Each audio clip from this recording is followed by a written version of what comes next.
छत्तीसगढ़ से एक बहुत बड़ी खबर निकल कर आ रही है, जहां पर सुरक्षा बलों के जवानों के बीच और नक्सलियों के बीच में एक बड़ी मुठभेड़ हो गई। दरअसल ये मुठभेड़ दंतेवाड़ा और नारायणपुर के सीमा क्षेत्र से लगा हुआ एक गांव है, थुलथुली गांव का जंगल। उसी थुलथुली गांव के जंगल में नक्सलियों और जवानों के बीच में बड़ी मुठभेड़ हो गई। ये मुठभेड़ लगभग 9 घंटे चली और इस 9 घंटे में भयंकर गोलाबारी हुई और जवानों ने 31 नक्सलियों को मार गिराया। ये ऑपरेशन दिन के 1 बजे शुरू हुआ और रात 10 बजे तक ये ऑपरेशन चला, जिस पर जवानों ने नक्सलियों के 31 लोगों को मार गिराया। इस ऑपरेशन की खास बात ये रही, सभी जवान सही सलामत हैं। वहीं पर बस्तर संभाग के डीआईजी सुंदरराज पी ने 31 माओवादियों के ढेर होने की पुष्टि की है और वहीं पर एक बात की और पुष्टि की है जिसने पूरे क्षेत्र में सनसनी फैला दिया। दरअसल इस 31 माओवादियों में से एक है नीति उर्फ उर्मिला। उसके मारे जाने की पुष्टि डीआईजी सुंदरराज पी ने कर दी है। ये खबर सुनते ही बस्तर संभाग में सनसनी फैल गई है।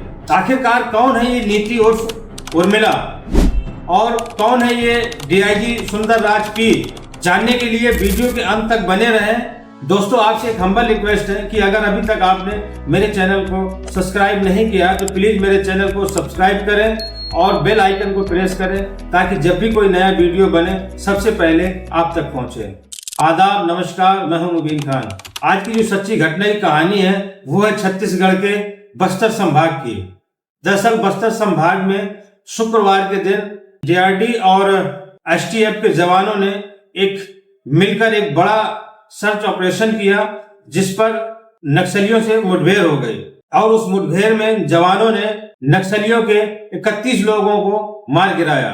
दरअसल छत्तीसगढ़ के कुछ सीमावर्ती क्षेत्रों में आज भी नक्सलियों का दबदबा है और वो लोग डेरा जमाए हुए हैं। इसी बात को लेकर डीआईजी सुंदरराज पी ने एक 2 दिन का सर्च ऑपरेशन अभियान चलाया था। वहीं पर डीआरडी के जवान और एसटीएफ के जवानों को ज्वाइंट ऑपरेशन चलाया था और शुक्रवार के दिन एक खबर मिलती है, डीआईजी सुंदरराज पी को सूत्रों के हवाले से एक खबर मिलती है कि दंतेवाड़ा और नारायणपुर के सीमावर्ती क्षेत्र थुलथुली गांव के जंगल में लगभग 40-50 माओवादी इकट्ठा हो रहे हैं, जहां पर बैठकर वो मीटिंग करने वाले हैं। तभी डीआईजी सुंदरराज पी एक्शन में आ जाते हैं। डीआरडी के जवान और सुरक्षा बल के जवानों को एक ज्वाइंट सर्च ऑपरेशन करने के लिए तैयार करते हैं और उनको दंतेवाड़ा और नारायणपुर के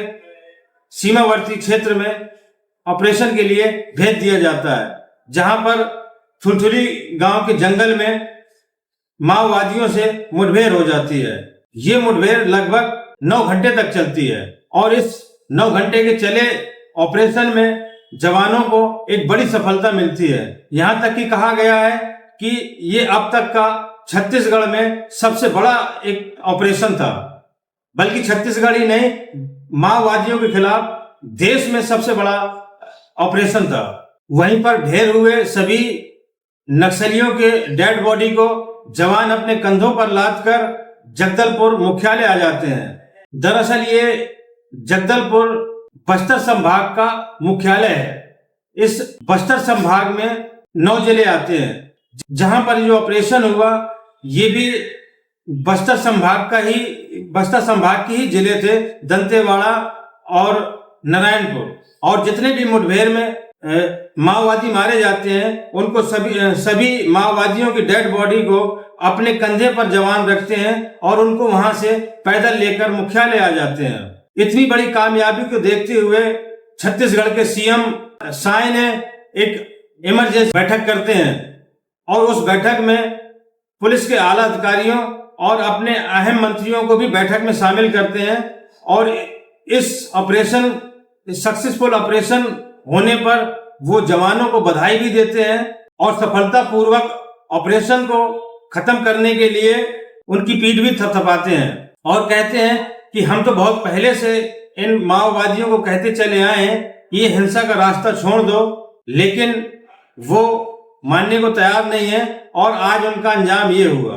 वहीं पर बस्तर संभाग के डीआईजी सुंदर राज पी इतवार के दिन इस बात की पुष्टि करते हैं कि अब तक जो 31 माओवादी मारे गए हैं उसमें 22 लोगों की पहचान हो चुकी है। और दरअसल ये जो सर्च ऑपरेशन था ये शुक्रवार के दिन चलाया गया था, 1 बजे शुरू हुआ था और शुक्रवार की रात 10 बजे तक चला था। और शुक्रवार की रात 10 बजे तक 28 माओवादियों के 100 डेड बॉडी बरामद कर लिए गए थे और दूसरे दिन अगले दिन शनिवार के दिन 3 और माओवादियों की डेड बॉडी मिलती है।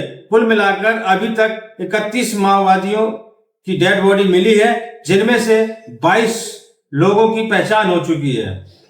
और उन्होंने बताया कि दरअसल हमें खबर मिली थी कि 30 से 40 नक्सली इकट्ठा हो रहे हैं, लेकिन वहां पर लगभग 150 नक्सली थे, जिसमें से 31 माओवादी ढेर हो गए हैं और लगभग 25 नक्सली घायल हुए हैं और बाकी नक्सली भागने में कामयाब रहे।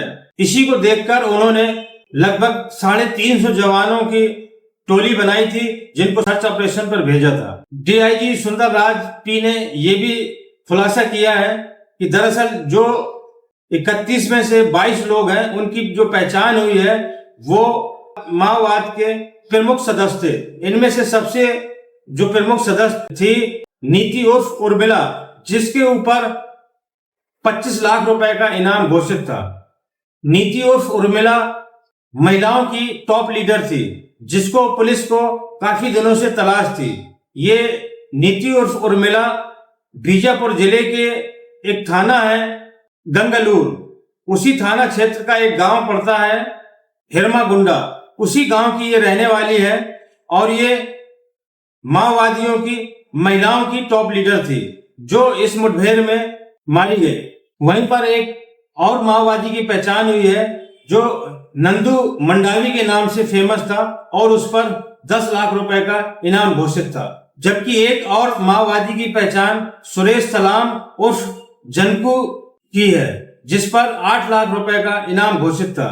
वहीं पर मीना नेताम पर भी 8 लाख रुपए का इनाम घोषित था और एक और माओवादी महिला सदस्य जिसका नाम बसंती है उस पर भी 8 लाख रुपए का इनाम घोषित था। कुल मिलाकर ये जो 22 लोगों की पहचान हुई है इनमें टोटल 1,67,00,000 रुपए का इनाम घोषित था।